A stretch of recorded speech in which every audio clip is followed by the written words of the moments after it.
O Senhor esteja convosco. E Ele está no meio de nós. Proclamação do Evangelho de Jesus Cristo, segundo São Lucas. Glória a vós, Senhor.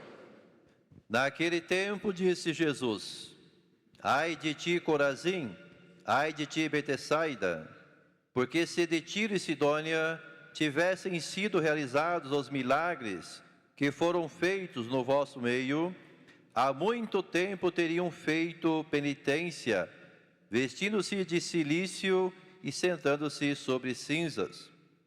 Pois bem, no dia do julgamento, Tiro e Sidônia serão uma sentença menos dura do que vós. Ai de ti, Cafarnaum, serás elevada até o céu? Não, tu serás atirada no inferno.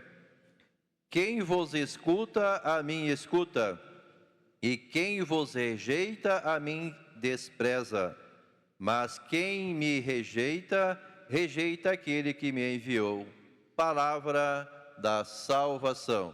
Glória a vós, Senhor. Podem sentar um instante.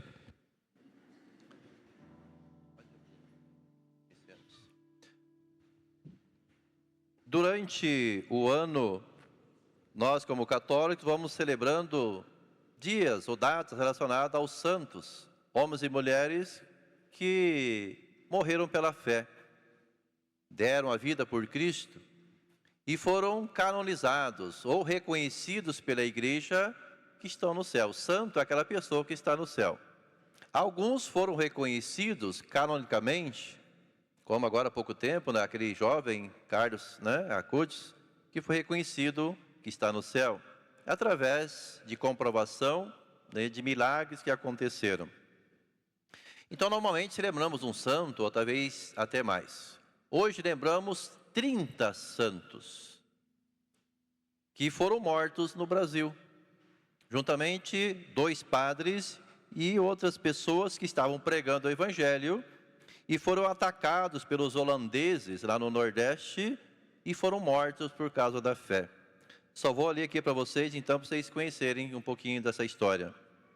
Então, no século XVII, durante a dominação holandesa no Nordeste do Brasil, as comunidades católicas nascentes foram perseguidas pelos holandeses.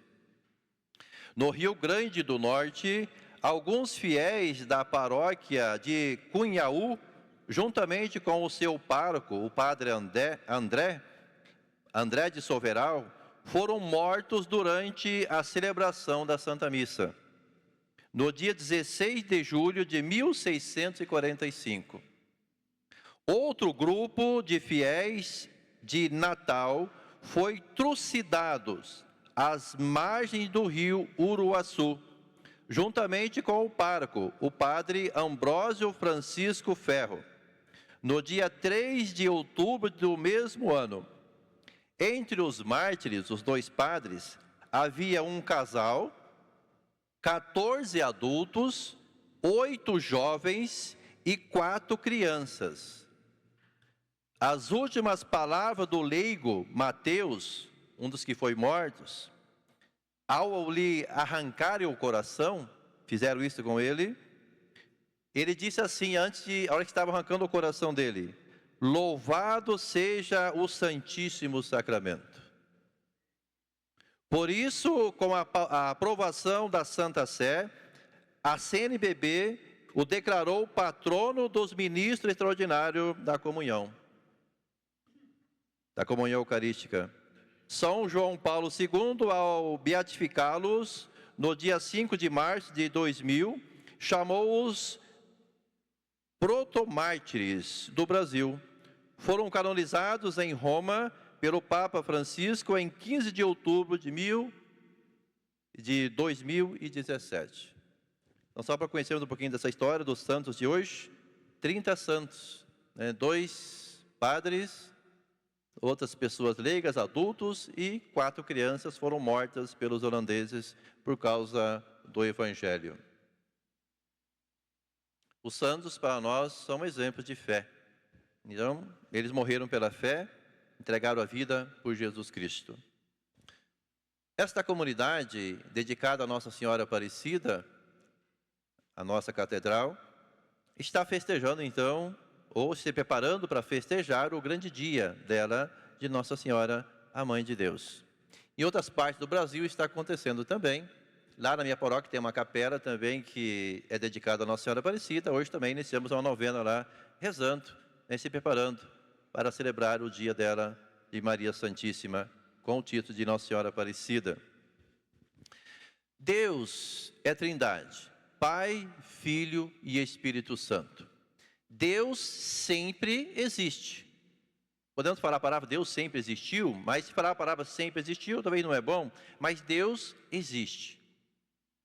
O Pai, o Filho e o Espírito Santo, as três pessoas da Santíssima Trindade, sempre existiram.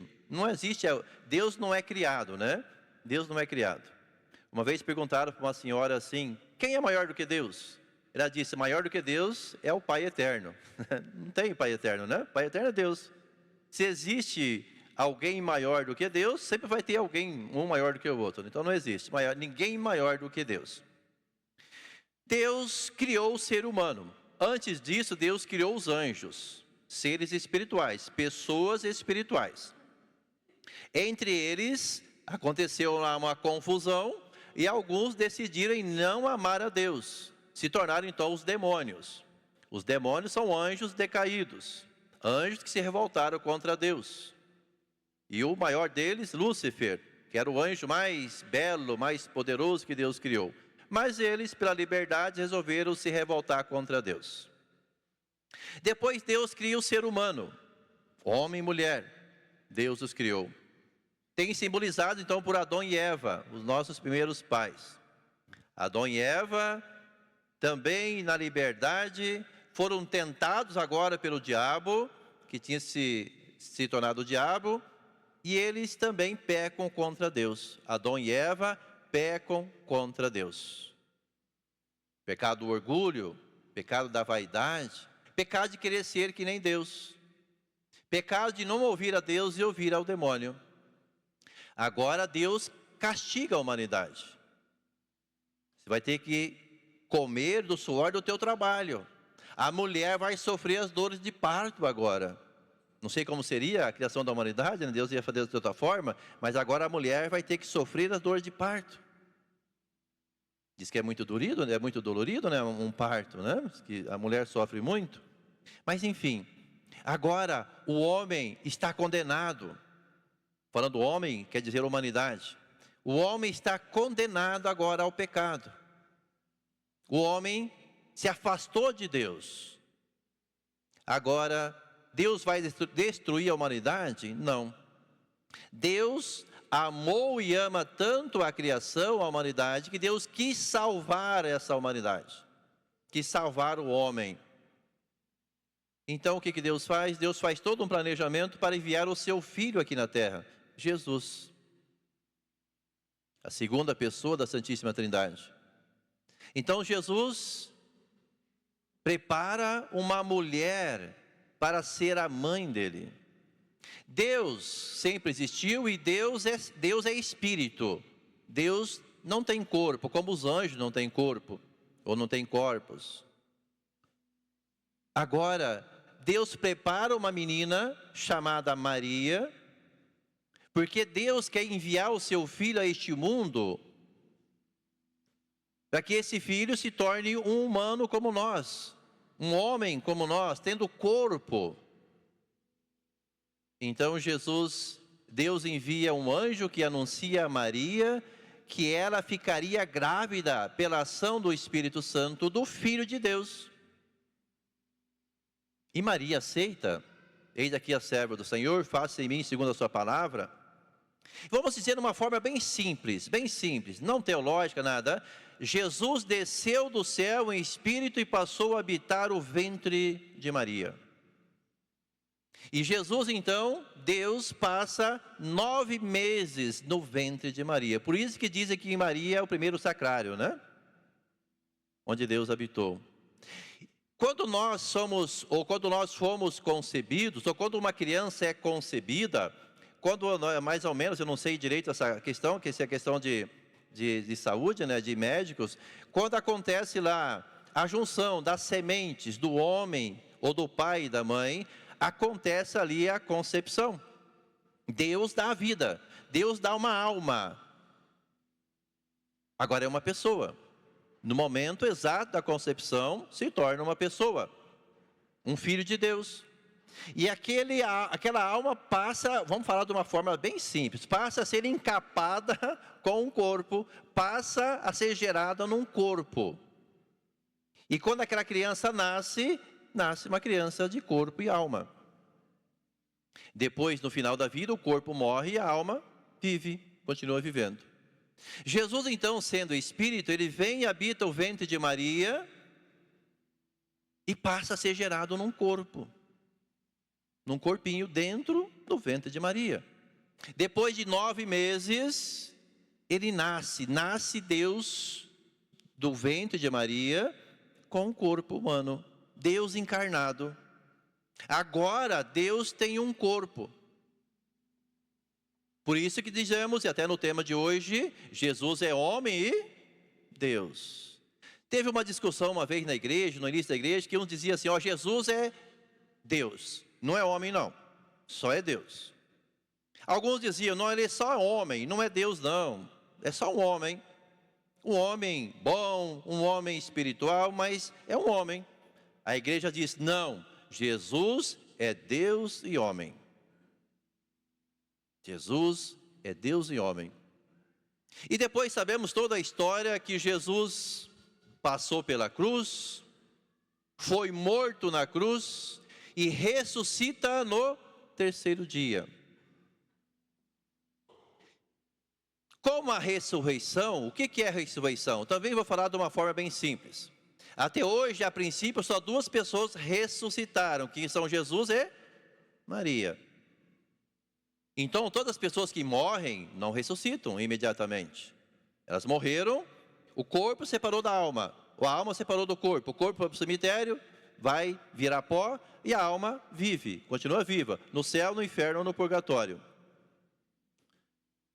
O que aconteceu com Jesus para a gente falar da ressurreição? Só para dizer assim, também de uma forma bem simples, sem questão teológica. O corpo de Jesus foi colocado no sepulcro e o Espírito estava onde?